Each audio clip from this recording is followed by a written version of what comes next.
איליה סוצקבר הוא ממייסדי OpenAI והמדען הראשי לשעבר שלה. הוא נחשב לאחד מהחוקרים המשפיעים ביותר בעולם בתחום הבינה המלאכותית. רציתי לשתף אתכם בתובנות מתוך נאום שלו שנשא בטקס קבלת תואר דוקטור לשם כבוד באוניברסיטת טורונטו. סוצקבר פתח בתודה לאוניברסיטה, המקום בו עוצבה דרכו המקצועית. הוא הדגיש את ההשפעה של הלימודים והמחקר שם, במיוחד תחת ג'פרי הינטון. המסר המרכזי שלו היה פשוט וחד. אנחנו חיים בתקופה יוצאת דופן בגלל הבינה המלאכותית. ה-AI כבר משנה את החיים שלנו בלימודים, בעבודה ובכל תחום. סוצקבר טוען שבעתיד הלא רחוק, מחשבים יוכלו לעשות כמעט כל דבר שאנחנו עושים. העצה שלו, לקבל את המציאות, לא להיתקע בעבר ולנסות תמיד לשפר את המצב. הוא מדגיש שלא נוכל להתעלם מהשינוי הזה, הוא ישפיע על כולנו. דווקא בגלל זה הוא קורא לנו להתעניין, ללמוד ולהתכונן לאתגר. סוצקבר מסכם, ההתמודדות עם מהפכת ה-AI היא האתגר הגדול ביותר שעמד בפני האנושות, אבל היא גם ההזדמנות הכי גדולה. האם אתם מוכנים לקחת חלק בהתמודדות הזו? Okay, hi everyone. It's really nice to be here. I want to thank everyone for setting this up, for organizing this, for giving me this honorary degree. It's actually extremely meaningful to receive this honorary degree. Almost to this day, 20 years ago, I received my bachelor's degree from the University of Toronto in this exact hall.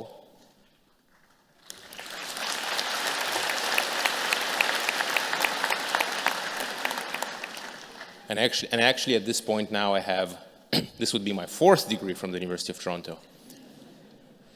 And I had a really extremely wonderful time here. I spent a total of 10 years. I did my undergrad degree and I learned a lot. And I was also a graduate student here. And it was really wonderful. I was able to go deep in my whatever I was interested in and to really become a researcher. It was really wonderful to study with Jeff Hinton, actually. The fact that Jeff Hinton was in this university was one of my life's great strokes of luck. And I feel a lot of gratitude to the university. I feel like I couldn't have asked for a better way to, become educated, mature, become a scientist. And also at the University of Toronto, when I was a student here, we were doing the best AI research out of anywhere. It was the most revolutionary ideas, the most exciting work. And I feel very lucky that I was able to contribute to it already, in grad school as a student. But that was a long time ago.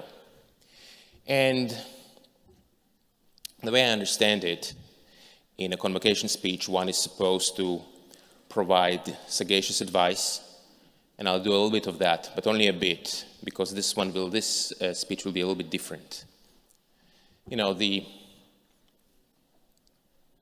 I will offer one bit of a useful state of mind, which, if one adopts it, makes everything much easier, which is to accept reality as it is and to try not to regret the past and try to improve the situation.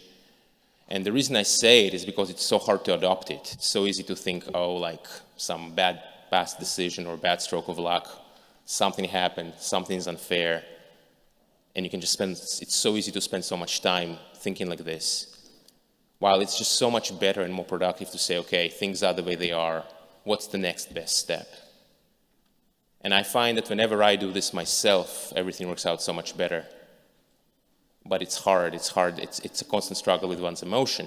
And that's why I mention it to you. Perhaps some of you will adopt it yourself. This is a reminder to adopt this mindset as best as one can. And also a reminder for myself, constant struggle.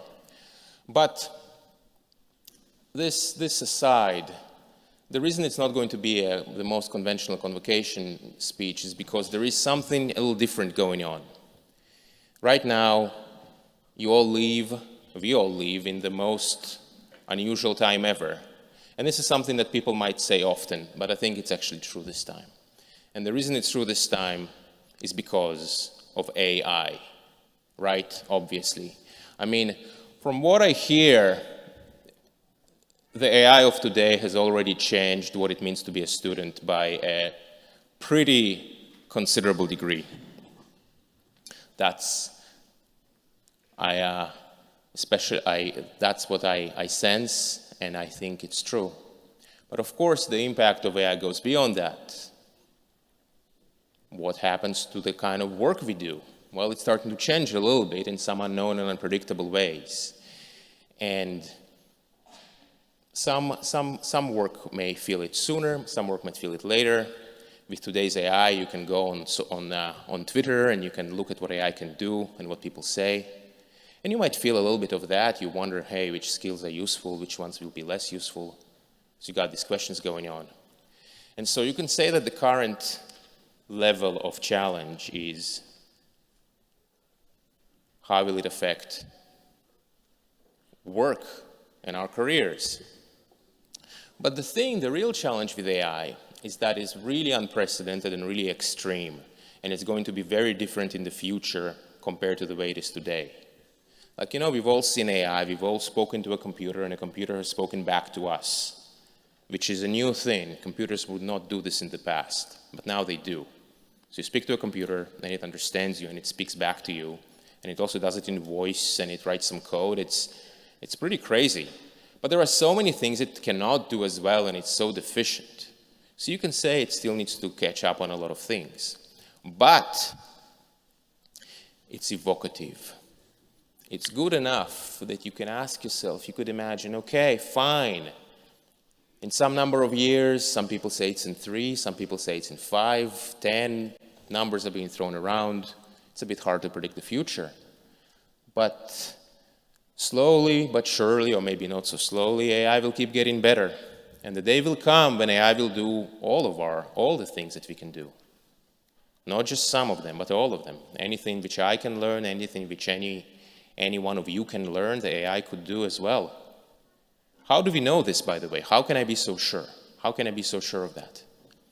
The reason is that all of us have a brain, and the brain is a biological computer. That's why. We have a brain, the brain is a biological computer. So why can't a digital computer, a digital brain, do the same things? This is the one-sentence summary for why AI will be able to do all those things. Because we have a brain, and the brain is a biological computer. And so you can start asking yourselves, what's going to happen? What's going to happen when computers can do all of our jobs, right? Those are really big questions. Those are dramatic questions. And right now, like, you start thinking about it a little bit, you go, gosh, that's a little intense. But it's actually only part of the intensity. Because what's going to happen? What will we, the collective we, want to use these AIs for? Do more work, grow the economy, do R&D, do AI research, so then the rate of progress will become really extremely fast, for some time at least. These are such extreme things. These are such unimaginable things. So right now I'm trying to pull you into that a little bit, into this headspace of this really extreme and radical future that AI creates. But it's also very difficult to imagine. It's very, very difficult to imagine. It's very difficult to internalize and to really believe on an emotional level. Even I struggle with it.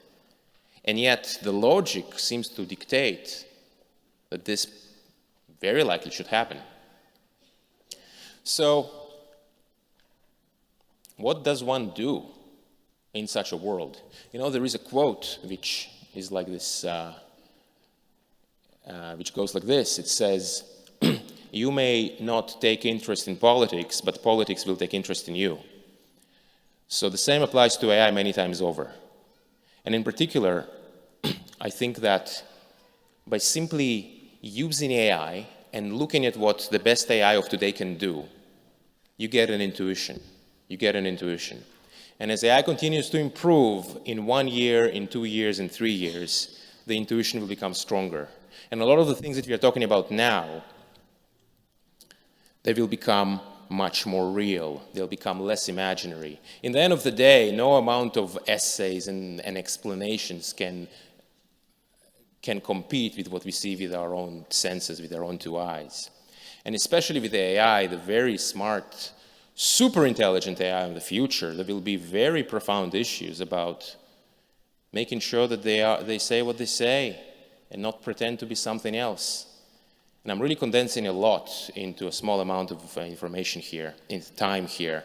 But overall, by simply looking at what AI can do, not ignoring it, when the time comes, that will generate the energy that's required to overcome the huge challenge that AI will pose.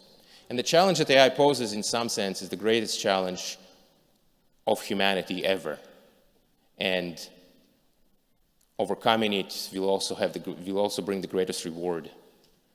And in some sense, whether you like it or not, your life is going to be affected by AI to a great extent. And so looking at it, paying attention, and then generating the energy to solve the problems that will come up, that's going to be the main thing. And I'll stop here. Thank you so much.